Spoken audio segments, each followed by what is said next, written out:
আপনি কি লক্ষ্মী ভান্ডারের টাকা পান অথবা আপনার পরিবারের কি কেউ লক্ষ্মী ভান্ডারের টাকা পায়? যদি আপনি বা আপনার পরিবারের কেউ লক্ষ্মীর ভান্ডারের টাকা পেয়ে থাকেন, তাহলে এই ভিডিওটি কিন্তু আপনাদের জন্য খুবই গুরুত্বপূর্ণ। কারণ লক্ষ্মীর ভান্ডারে আসতে চলেছে বিশাল বড় এক চমক। আগামী 12ই ফেব্রুয়ারি রাজ্যের বাজেট পেশ হতে চলেছে এবং সেই দিনে কিন্তু লক্ষ্মীর ভান্ডারে আসতে চলেছে বিশাল বড় চমক। কি চমক, সেই নিয়ে আজকের ভিডিওতে আপনাদের সঙ্গে আলোচনা করব। সেই জন্য ভিডিওটি একটুও স্কিপ না করে পুরো ভিডিওটি মন দিয়ে দেখবেন। তো বন্ধুরা, চলুন ভিডিওটি স্টার্ট করি। ভিডিও স্টার্ট করার আগে আপনাদের কাছে একটা রিকোয়েস্ট, যদি চ্যানেলে নতুন হয়ে থাকেন এবং এরকম ভিডিও দেখতে চান, তাহলে চ্যানেলটিকে এখনই সাবস্ক্রাইব করে পাশে থাকা বেল আইকনটি প্রেস করে নিন, যাতে ভবিষ্যতে এরকম ভিডিও সবসময় সবার আগে আপনারা দেখতে পান। ভিডিও ভালো লাগলে অবশ্যই ভিডিওটিকে লাইক করবেন এবং আপনারা কে কোথা থেকে ভিডিও দেখছেন সেটা কমেন্ট করে জানাবেন। তো বন্ধুরা, লক্ষ্মীর ভান্ডার নিয়ে যে নতুন আপডেট এসেছে তা হচ্ছে লক্ষ্মীর ভান্ডার 1500 হতে চলেছে। রাজ্যের সাধারণ মানুষ আগামী 12ই ফেব্রুয়ারি বুধবার রাজ্যের বাজেট পেশের দিকে তাকিয়ে আছে। এটি মমতা বন্দ্যোপাধ্যায়ের নেতৃত্বাধীন তৃতীয় সরকারের শেষ পূর্ণাঙ্গ বাজেট। তাই রাজনৈতিক ও অর্থনৈতিক দিক থেকে অত্যন্ত গুরুত্বপূর্ণ।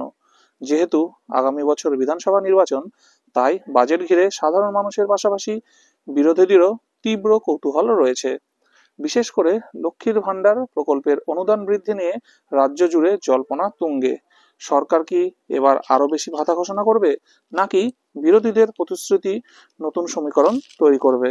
রাজ্যের 25 থেকে 60 বছর বয়সী মহিলারা এই প্রকল্পের আওতায় মাসিক আর্থিক সহায়তা পান। বর্তমানে তপশিলি জাতি ও উপজাতি সম্প্রদায়ের মহিলারা মাসে 1200 টাকা পান।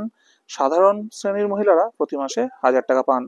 2021 সালে এই প্রকল্প চালু হওয়ার পর থেকেই লক্ষ লক্ষ পরিবারের জন্য এটি বড় ভরসা হয়ে উঠেছে।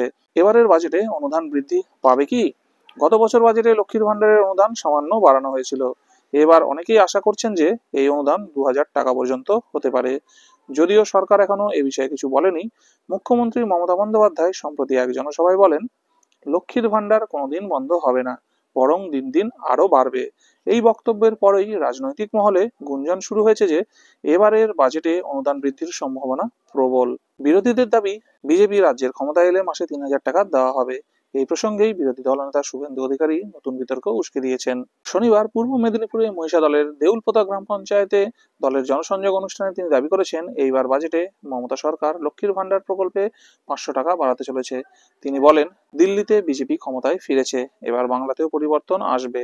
ক্ষমতায় এলেই লক্ষ্মীর ভান্ডারে 3000 টাকা দেওয়া হবে। এ তো বিরোধী দলনেতার বক্তব্য। সাধারণ মানুষের কি প্রতিক্রিয়া, সেটাই জানা যাক।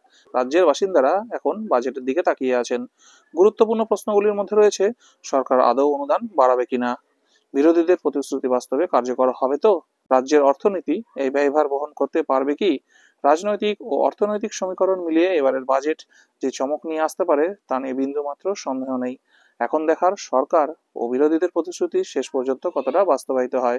তো বন্ধুরা, আমরা আশা করতেই পারি এইবার রাজ্যের বাজেটে কিন্তু লক্ষ্মীর ভান্ডার নিয়ে একটা বড় চমক আসতে পারে।